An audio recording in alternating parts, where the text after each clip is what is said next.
Segera akan Anda ikuti Kojah Sastra bersama saya Ribut Ahwandi.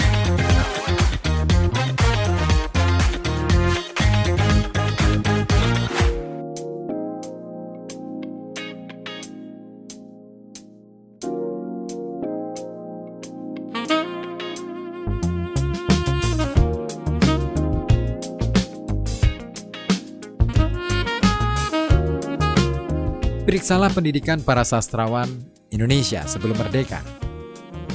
Mereka adalah kaum terpelajar yang memperoleh pendidikan Belanda. Di dalam pendidikan Belanda itulah mereka memperoleh banyak pengetahuan tentang berbagai hal dan terutama karya-karya sastra dunia. Dengan bekal pendidikan Belanda, mereka berhasil memasuki dunia kesastrawanan.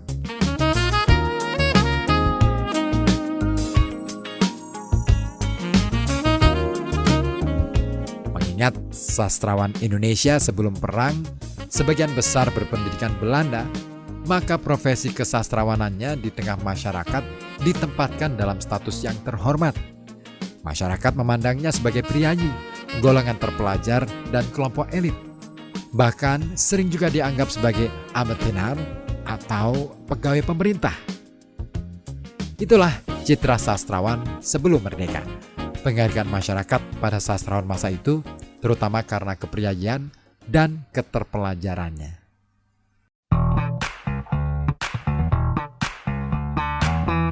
Kojah Sastra akan kembali setelah beberapa pesan berikut ini.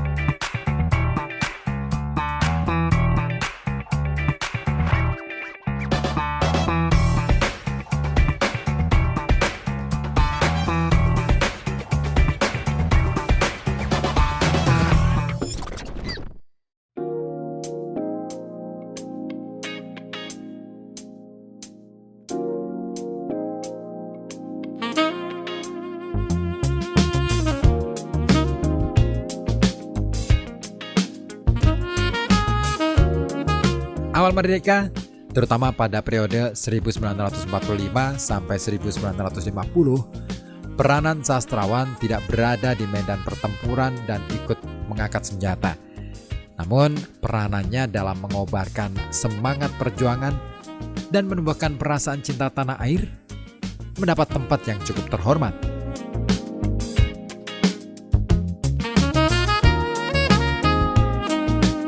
Munculnya berbagai organisasi seniman yang secara langsung ikut membantu perjuangan mempertahankan kemerdekaan, mendapat sambutan dan penghargaan yang baik. Dengan begitu, peranan mereka baik dalam pergaulan dengan tokoh-tokoh pergerakan dan aparat pemerintah maupun dalam kehidupan di tengah masyarakat ditempatkan secara proporsional sesuai dengan profesi kesastrawanannya.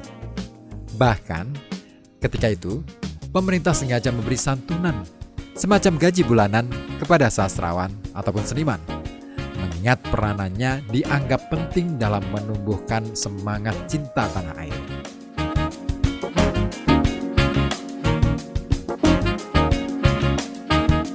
Oleh sebab itu, sangat mengherankan jika profesi kesastrawanan di Indonesia kini tidak diperlakukan seperti masa sebelumnya. Bahkan ada anggapan bahwa profesi sastrawan merupakan profesi yang tidak menjanjikan, pekerjaan yang tidak penting, pegawai yang tidak punya kantor dan penghasilan atau gaji tetap, dan tak menghasilkan materi berlimpah.